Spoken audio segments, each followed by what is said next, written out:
Motor! Estribor! Motor! Estribor! Ngunit bakit sa dahon ngayon pumupunta ang mahangal na tulunero? Sapagkat napaka babaw roon, Ginang. Bakit mabagal ang takbo at hindi nila tuluyan? Sapagkat baka tayo maglagos sa bukiring yon, Ginang. Nalalaman mo ba ang mga kakayahan ng mga taong dalubhasa sa Agaham at Bedside? Ayan, sa lalawigan ng Puente del Caprico na ginagawa ng isa naming kapatid. Hindi natatapos sapagkat pinintasan ng mga sinasabi mong mga taong dalubhasa sa Agham.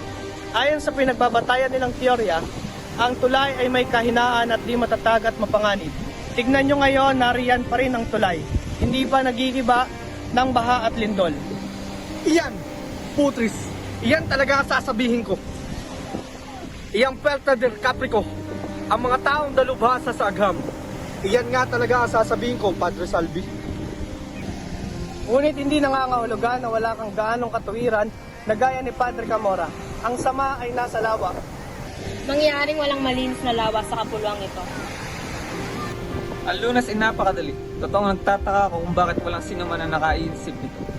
Ang lunas ay napakadali at walang magugol na kahit isang pera umukay na isang tuwid na kanal mula Lawa hanggang Maynila. Sa madaling sabi, magbukas ng bagong ilog at sara ng dating ilog Pasig. Makakatipid sa lupa at mapapabilis ang paglalakbay at maiiwasan ang pagbara ng buhangin sa mga ilog. Isang panukalang yangki. Aking pinagalang na kaibigan. Hindi ka pang sang-ayunan.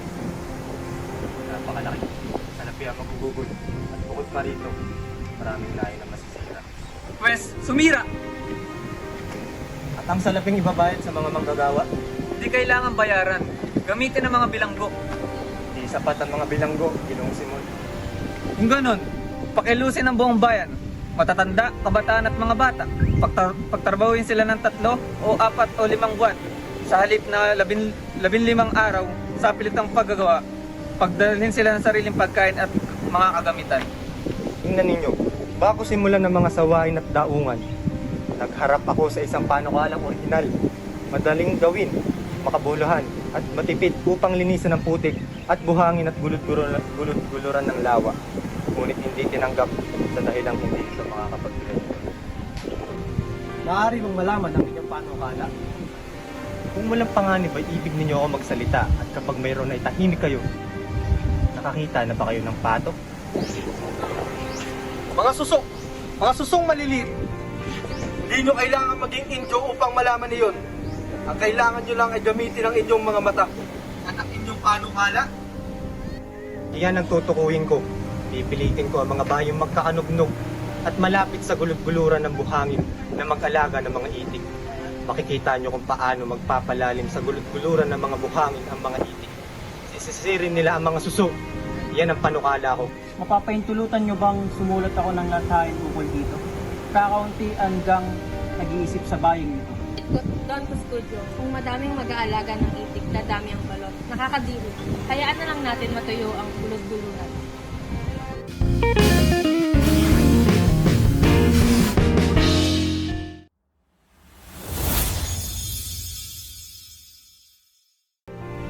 Kumusta si Kapitan Tiago? Nung mga bata pa kami ni Kapitan Tiago, wala pa ang droga na iyan. Hindi ko rin lubos maisip kung saan pa nagmula ang gamot na yan. Mawalang galang na po. Ngunit ang opio ay isang uri po ng halaman. Hindi po ito isang gamot na kakatuklas pa lamang. At hindi rin isang halamang katutubo pa lang sa ganitong kapanahunan. Hindi ba, Basilio? Kakatanda ko, meron niyang opyo noon. Tama, meron nga. Ngunit ito hindi gaanong napapansin dahil abala ito ng pag-aaral sa marami. May ba ako? Kumusta yung tinatatag niyong akademya ng Wikang Kastila? Handa na po ang lahat. May mga guro na po at handa na rin pumasok ang mga mag-aaral. Mabuti kung ganun. Sana maging matagumpay ang inyong plano. Paano? Mauna na ako sa inyo. Kailangan po pumunta sa taas. Naiwan ko na kayo. Magandang araw sa iyo, Basilio. Ikaw ba ay pauwi? Ikaw ba ay magbabakasyon at pauwi na? Ganoon na nga po, Ginoong Simon. At sino naman ang iyong kasama? Kababayan mo ba siya? Hindi po, Ginoo. Ngunit magkalapit lamang ang aming bayan. Bakit, Ginoo? Hindi pa po ba kayo nakakarating sa bahay nila? Bayan nila? Sadyang hindi ako natutulong sa mga lalawigan dahil ang mga tao doon ay hindi bumibili ng alas. Sa aking palagay ay dahil sa mahirap ang mga tao doon. Hindi na kayo bumibili ng mga gamit na hindi namin kailangan. Ipag-aumenhin ninyo, Ginoong Simon. Kami mauna na sa inyo. Ang tiyo ng aking kasama ay naghihintay na sa amin doon, sa may dakong hulihan.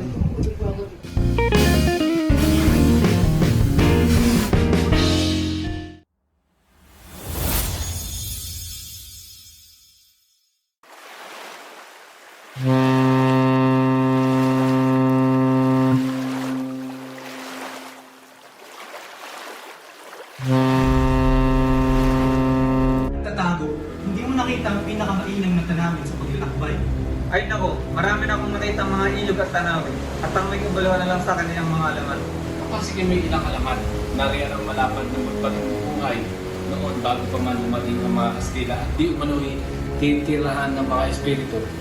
Subalit nang mawala ang pamahiing yun na talumpasin, ito ay naging pugad ng mga tulisan at mayroon pang isang alamat ang tungkol sa kwento ni Doña Teronima. Ikukwento ito sa inyo ni Padre Florentino. Noong unang panahon ay may mag-aaral na nangako magpakasal sa kanyang dalagang kababayan. Subalit ang mag-aaral ay nakalimot at ang dalaga naghintay habang lumilipas ang panahon. Hanggang sa mabalitaan ng dalaga na naging obispo ng Maynila ang kanyang hinihintay. At dahil ang kanyang pangako ay mahirap na mangyari, napagawa sa obispo ng kuweba para sa kanya. Dito siya nanirahan hanggat nang mamamatay at dito na rin siya inilibing. Napakagandang alamat, isusulat ko yan.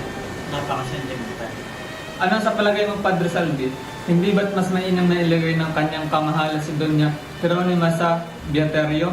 Halimbawa gaya ng sa Santa Clara, sa halip na bigyan siya ng isang kuweba, dahil hindi pagiging maginoo, ang pagbibigay ng tahanang bato sa isang binigo ng pag-asa, higit na mabuti pa siguro kung ikulong siya sa Santa Clara at dalawin na lamang ng paminsan-minsan. Ano sa palagay ninyo? Kayo na ang malili sa arsobispo. Ano sa ang gagawin niyo kung mangyayari to sa inyo? Hindi ko makakatulan na di dapat hatulan ng ugali ng arsobispo at pagsasayang lamang ng oras ang pag-iisip sa mangyayari. Ngunit dahil sa pinag-uusapan natin ay ang mga alamat, hindi niyo dapat limutin ang mga nauukol na milagro ni San Nicolas na pinakamaganda at pinakatotoo na marahil ay hindi pa naririnig ni Ginoong Simon.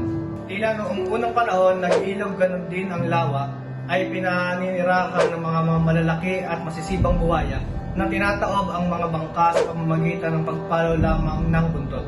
Isang araw, may isang demonyo na nag-aanyong buwaya ang nagpataob ng bangka ng isang inchek. Sa takot ng inchek, nanalangin siya kay San Nicolas, dininig naman ng santo ang panalangin ng inchek at ginawang bato ang buwaya. Kahanga, talagang kahanga ang alamat.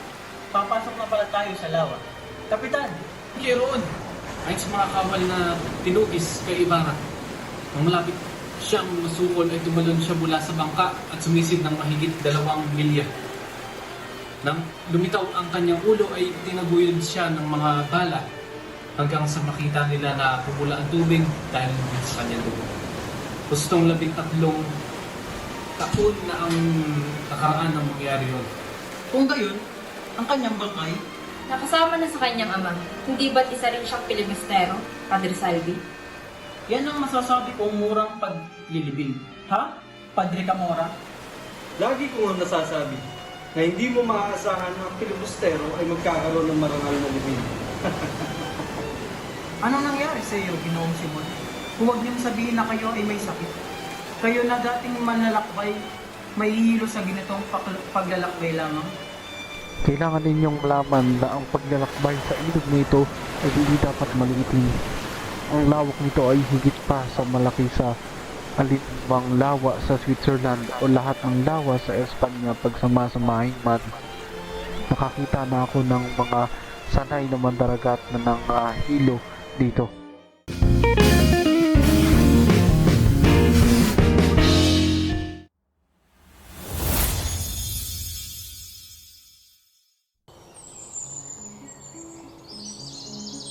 Si Cabezang Tales ang nag-iisang anak ni Tandang Selo, ang matandang mangangahoy na kumupkop kay Basilio sa gubat noong bata pa ito.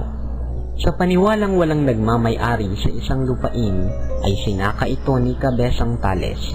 Ngunit nang mag-ani ang kanyang pananim, siya ay siningil ng mga praile ng 20 hanggang 30 pisong buwis.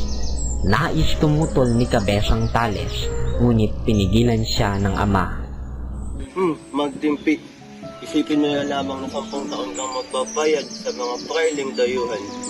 Parang isa kang taong nagpakain ng pera sa mga buhaya lamang.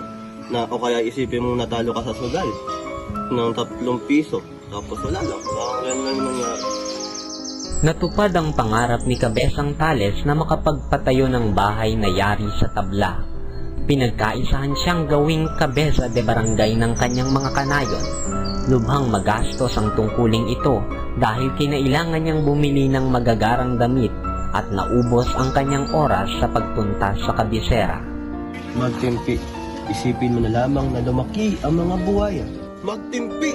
Isipin mo na lamang na dumating ang mga kamag-anak ng mga buhaya. Napaglingkuran ko at pinaglilingkuran ko ang hari sa pamamagitan ng aking salapi at lakas. Ngayon na mahihingi ako sa kanya ng katarungan at kailangan ibigay niya ito sa akin. Inilakad ni Cabezang Tales kung kani-kanino sa pamahalaan ang karapatan niya sa lupa. Pinagsamantalahan naman ng mga ito ang kanyang kamangmangan. Napiling maging sundalo ang kanyang anak na si Tano, ngunit hinayaan niya ito sa halip na magbayad ng kapalit. Isang araw, dinukot ng mga tulisan si Cabezang Tales at ipinatutubo sa halagang 500 piso. Halos mabaliw sina Tata Celo at Huli. Hindi nila alam ang gagawin. May 200 piso si Huli, ngunit hindi iyon makasasapat. Siya ay nagdasal ng nagdasal, ngunit walang milagrong naganap, kaya't nagpasya siyang manilbihan sa isang mayamang kababaryo.